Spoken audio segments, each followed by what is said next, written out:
ამ დრომდე ურთულესი მდგომარეობაა გურიაში, სადაც განსაკუთრებით საფრთხის არიან მაღალმთიან სოფლებში მცხოვრები მოსახლეობა. ამ დრომდე შემოგდის ჩვენ შეტყობინება იმის თაობაზე, რომ ადამიანებს მამდე დახმარება არ მისულა. სოფელი ჯუმათი, ლანჩხუთის მუნიციპალიტეტში 12, ჩოხატაურის მუნიციპალიტეტში ძალიან ბევრი სოფელი უკიდურესი მდგომარეობაა. სოფელ კონჭკათში ამ დრომდე გაუწმენდავია გზები, ეს სოფელია, რომელსაც სადაც ადამიანის სტიქიას ემსხვერპლა, მაშინ როდესაც ის მეზობელს ეხმარებოდა სახლის გადახურვაზე.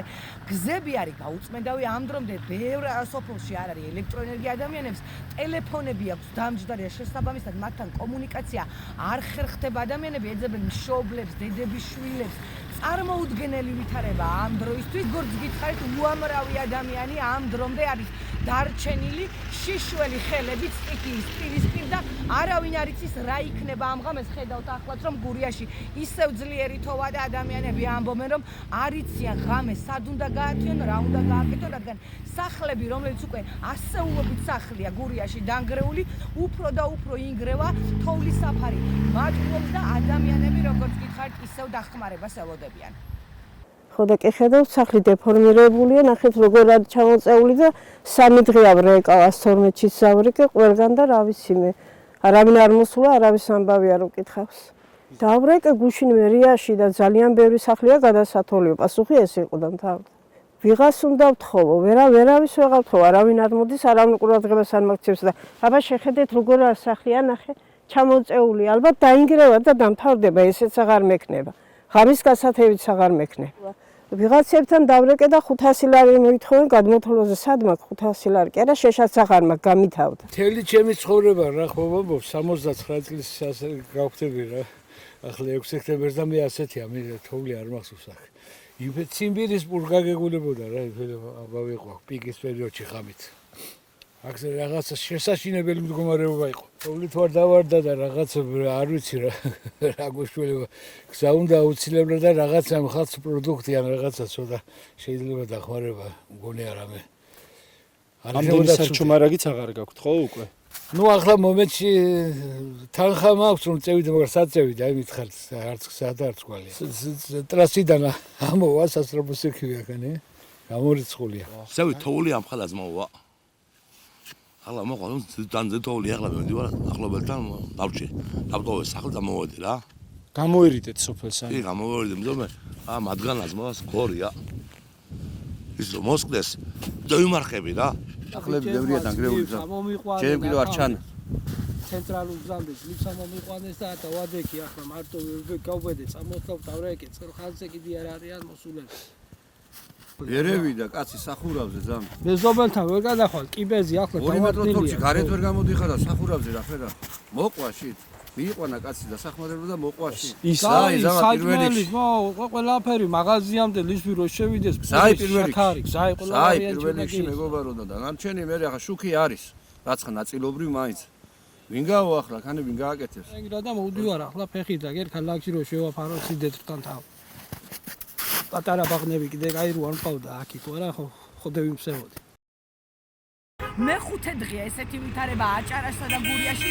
მეხუთე დღეა ადამიანები დახმარებას ითხოვენ. წუხელ შემოიყვანეს საჯარისო ნაწილები, თუმცა ჩვენი მაყურებელი უსმენდა რომ იქ, სადაც ყველაზე დიდი პრობლემა ამ დრომდე ვერ შევიდნენ ის ადამიანები, ჯარის წარმომადგენლები, რომლებთა დახმარების იმედი ჰქონდა მოსახლეობას და აქვე მინდა ვთქვა, იმედია რომ მთელი ღამის განმავლობაში იმუშაობენ შესაბამისი სამსახურები, ის სამსახურები, რომელთა ვალდებულება მუშაობა, თუმცა სამწუხარო დღეს მთელი დღის განმავლობაში ასეულობით შეტყობინება შემოგდის, რომ ეს ადამიანები არ უნახავთ იმათ, ვისაც ყველაზე მეტად სჭირდება დღეს მათი მხარდაჭერა.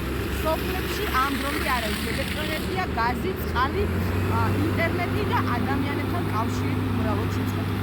ესეთი მდგომარეობაა. გზები საერთოდ გაწმენდილია რა. ეხლა მივდივართ სოფელ მამათში. ვინაიდან მთელი სოფელი მოწყვეტილია, ვცდილობთ რომ ფეხით ამენაირად ავიდეთ, რომ ახლობლებს და ოჯახის წევრებს მედიკამენტები აუტანოთ. ლანჩხუთი ოზურგეთის მუნიციპალიტეტის დამაკავშირებელი ცენტრალურ გზაზე მივდივარ ახლა მე. სადაც გადაადგილება როგორი სულია, წარმოუდგენელია ენით ამის გადმოცემა. ეს ზუსტად ის 2 საათი არის გამოსული ვარ და ნახე არის არ გვაქვს გარებული ალბათ მაქსიმუმ 2 კილომეტრი ნახევარი. დასავლელი გვაქვს კიდე 10 კილომეტრი. და თოლი გზას კაცი არ გიწმინდა შინაგრე არ გვაღერანი არ გვაღაფერი არ გვაღავი გაგიცხა ახლა უმეტური თოვნა აკიდოდა ქივადა მე ვიდა ტრაქტორი მიგვიწიეს სულ იდინება იმის მერე სამი ერთი კვირია დროს თოვს და თავუმეტურობა თოვლის ისე არ გვაქვს იმის მერე კაცი შინაგრე დამოჩენილებს უგანან ფლოხებიან ტრაქტორი რომ იმის მერე აკარი ვერი ვერ ამბობს ანუ ჯარი მე ვიდა ჯარი მასულა განი აფერი არ მოსულა მოძრაობა საერთოდ არაფერ ტრანსპორტი არ მოძრაობს და არიან მოხუცები არიან, ავადმყოფებიც არიან და ყველაზე რთული სიტუაცია არის ერთი ოჯახი, რომელიც ორსული ქალია, დღეზე ელოდება ბავშვი შეეძინება და გზა არ არის და გამგებელი საერთოდ არ დაგვინახია, არ დამოსულა.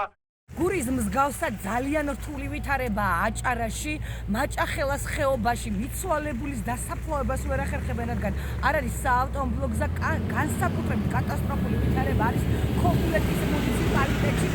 ადამიანები, რომლებსაც შერჩათ ტელეფონზე ელექტროენერგია, ჩვენ პირდაპირ გვიყვებიან და გვეუბნებიან იმას, რომ რამდენიმე დღე არ გამოჩენილა არავინ, ხელისუფლების წარმომადგენლები არ პასუხობენ მათ სატელეფონო ზარებს, როგორც გითხარით, არ არის ელექტროენერგია, არ არის გაზმომარაგება, წყალი, გზა და ადამიანები ამ დრომდე ისევ დახმარების მოლოდინში არიან. აჰა და გამოსაყვანია ახლა მინდება ამას